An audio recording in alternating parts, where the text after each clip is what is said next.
Continuação da leitura do livro Frankenstein, de Mary Shelley, é o volume 2, capítulo 1.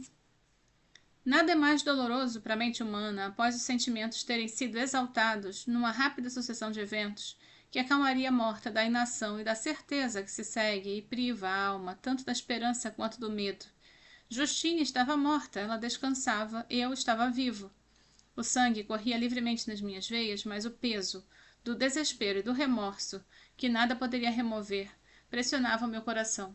O sono fugia aos meus olhos, e eu vagava como um espírito mau, pois cometera atos de maldade horríveis para além da descrição, e mais, muito mais, eu estava convencido ainda, estava por vir mais danos todavia. Apesar disso, meu coração transbordava de bondade e amor à virtude. Eu começara a minha vida com intenções benevolentes, ansiando pelo momento em que as poria em prática e me faria útil aos meus semelhantes. Agora tudo estava arruinado. Em vez daquela serenidade de consciência que me permitiria esperanças, eu estava tomado pelo remorso e pelo sentimento de culpa, que me haviam despachado ao inferno de tais intensas torturas, que a língua nenhuma poderia descrevê-las. Este estado mental consumia minha saúde, que havia se recuperado inteiramente no primeiro choque pelo qual passara. Eu fugia à face do homem, qualquer som de alegria ou complacência era tortura para mim. A solidão era meu único consolo, solidão profunda, tenebrosa, mortificante. Meu pai observou consternado a alteração perceptível em minha disposição e hábitos, e empenhou-se em argumentar comigo sobre a tolice de ceder ao pesar imoderado. Crê, Vitor, disse ele, que eu também não sofro. Crê que eu também não sofro? Ninguém poderia amar um filho mais do que eu amava seu irmão. Lágrimas lhe vinham aos olhos enquanto falava, mas não é um dever para com os sobreviventes que nos refreemos de aumentar a infelicidade deles, demonstrando um pesar imoderado? Também há um dever para consigo mesmo, pois a tristeza excessiva impede o aperfeiçoamento e o prazer, e mesmo o desempenho das tarefas cotidianas, sem o qual nenhum homem está apto a viver em sociedade. Embora bom, este conselho era totalmente inaplicável ao meu caso. Eu deveria ter sido o primeiro a esconder meu sofrimento e consolar os meus amigos, se o remorso não tivesse misturado sua amargura às minhas outras sensações. Agora eu só conseguia responder ao meu pai com um olhar de desespero e tentar esconder-me da vista dele. Por volta dessa época, nos retiramos para nossa casa em Belle Rive. Essa mudança me foi especialmente agradável. O fechamento dos portões, regularmente às 10 horas, e a impossibilidade de permanecer no lago depois desse horário, havia tornado a nossa residência dentro dos muros de Genebra bastante aborrecida para mim. Agora eu estava livre.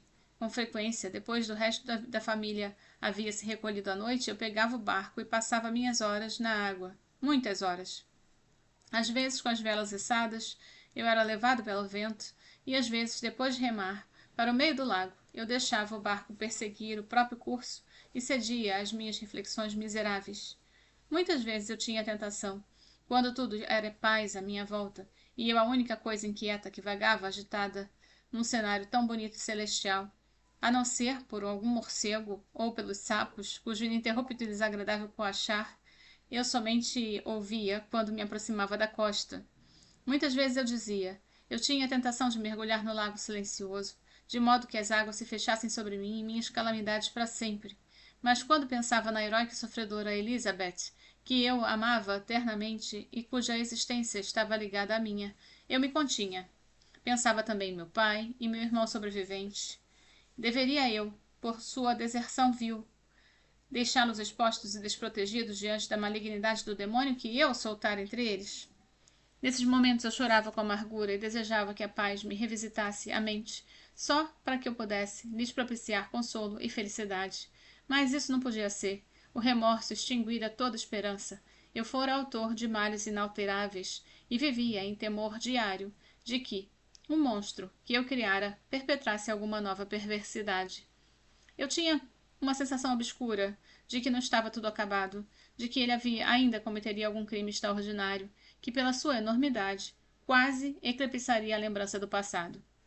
Enquanto restasse qualquer coisa que eu amava, havia sempre escopo para o medo.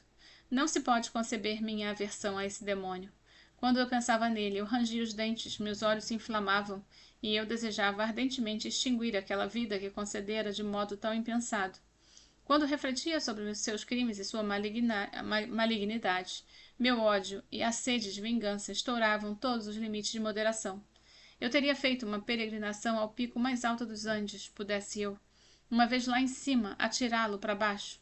Desejava vê-lo outra vez que eu pudesse saciar sobre sua cabeça o grau máximo da fúria, vingando as mortes de William e Justine. Nossa casa era um luto completo. A saúde de meu pai fora profundamente abalada pelo horror dos acontecimentos recentes. Elizabeth estava triste e deprimida. Não se deleitava mais nas suas ocupações comuns. Todo prazer parecia-lhe um sacrilégio para com os mortos. Acreditava que aflição e lágrimas eternas eram um tributo que deveria pagar a destruição arrasadora da inocência.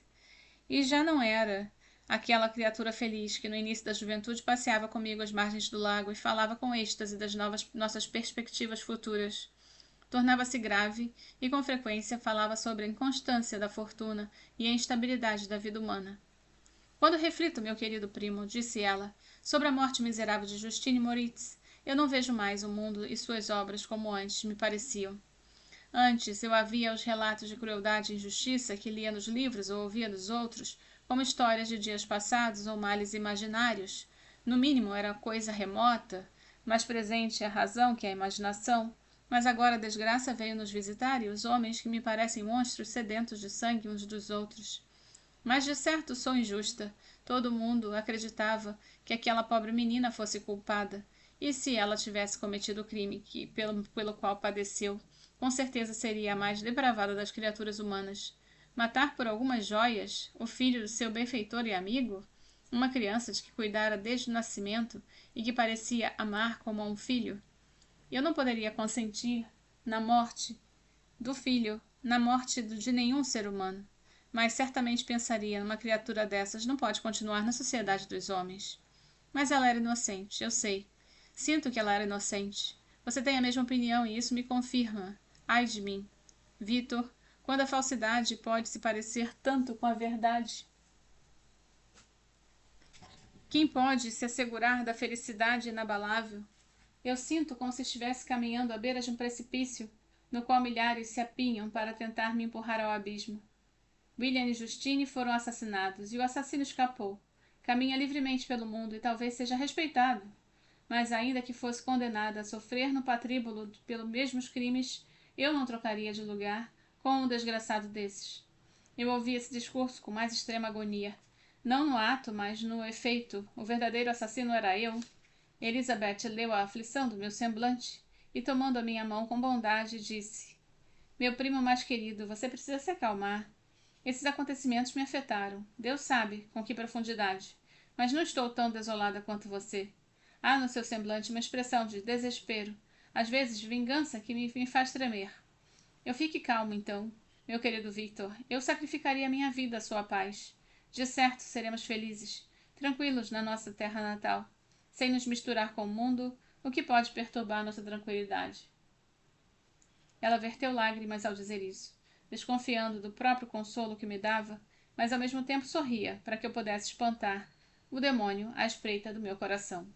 Meu pai, que via na infelicidade pintado no meu rosto somente o exagero da tristeza que eu poderia sentir naturalmente, pensava que uma diversão adequada ao meu gosto seria o melhor meio de me devolver a serenidade de costume. Por essa causa é que ele havia se retirado para o campo, e, induzido pelo mesmo motivo, agora propunha que fizéssemos uma excursão ao vale de Chamonix.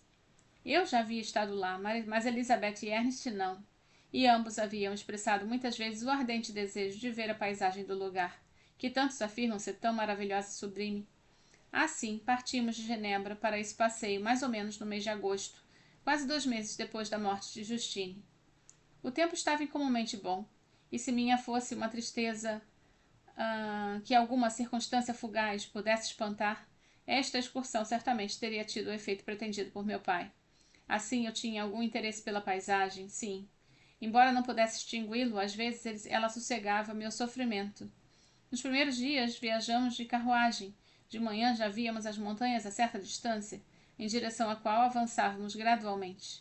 Percebemos que o vale pelo qual passávamos, que era formado pelo rio Arve, cujo curso seguíamos, aproximava-se gradualmente de nós, e quando o sol se pôs, contemplamos as imensas montanhas e precipícios suspensos sobre nós por todos os lados, e ouvimos o som do rio bramindo entre as rochas e o ímpeto das cataratas em volta.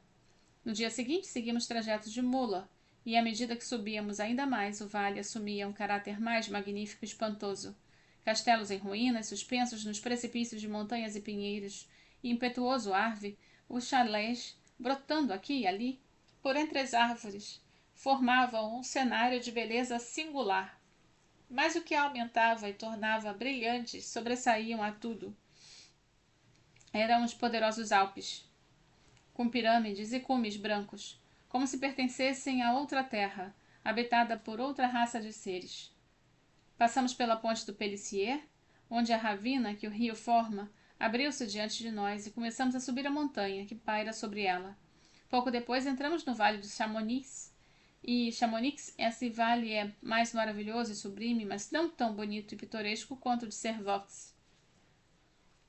A vila de Chamonix e seu vale, a sudeste da França, na base do Mont Blanc, próximo das geleiras de Mer de Glace, Mar de Gelo, fica a cerca de 80 quilômetros a leste de Genebra. Abastecido pela geleira do Mer de Glace, o Arve desce a montanha pelo vale do Chamonix, vira para o leste e se junta ao rio Ródano em seu progresso em direção a Lyon. A ponte do Arve, com ampla vista dos abismos e desfiladeiros dos Alpes, e também o Servoz, mencionado, com uma pequena vila do Vale do Chamonix, no sopé da cordilheira de Fils. Seguíamos, pelo qual havíamos acabado de passar, as montanhas altas e níveas eram suas fronteiras imediatas, mas não víamos mais castelos em ruínas nem campos férteis. Imensas geleiras se aproximavam da estrada, ouvimos o trovão ribombante da avalanche descendente e acompanhamos a fumaça da sua passagem. O Mont Blanc, o supremo e magnífico Mont Blanc, erguia-se das aiguilhes circundantes e seu nome Dôme, formidável, vigiava o vale. Durante essa jornada, às vezes me unia a Elizabeth, esforçando-me para lhe apontar as várias belezas da paisagem. Com frequência permitia que a minha mula, ficasse para trás e me entregava à miséria da reflexão. Outras vezes eu cavalgava velozmente à frente dos outros para que pudesse me esquecer deles, do mundo e de mais de tudo, de mim mesmo. Quando a certa distância desci e me joguei na grama, esmagado pelo horror e desespero. Às 8 da noite cheguei a Chamonix. Meu pai e Elizabeth estavam muito fatigados. Ernest, que nos acompanhava, estava encantado e bastante animado. A única circunstância que diminuía seu prazer era o vento sul e a chuva que ele parecia prometer para o dia seguinte. Recolhemo-nos aos nossos apartamentos cedo, mas não para dormir, mas pelo menos eu não. Permaneci muitas horas à janela assistindo aos relâmpagos pálidos que brincavam em cima do Mont Blanc e ouvindo o afluir do Arve, que corria debaixo da minha janela. O afluente glacial do Mont Blanc, cuja fonte se situa em Montanvert e que se une ao Arve, é citado no poema Hymn Before Sunrise in the Valley of Chamonix, hino antes do nascer do sol no Vale do Chamonix, de 1802, de Coleridge, a rave ceaselessly, rugir incessantemente, juntamente ao Arve. Terminamos aqui, seguimos no próximo com o capítulo 2 desse volume 2.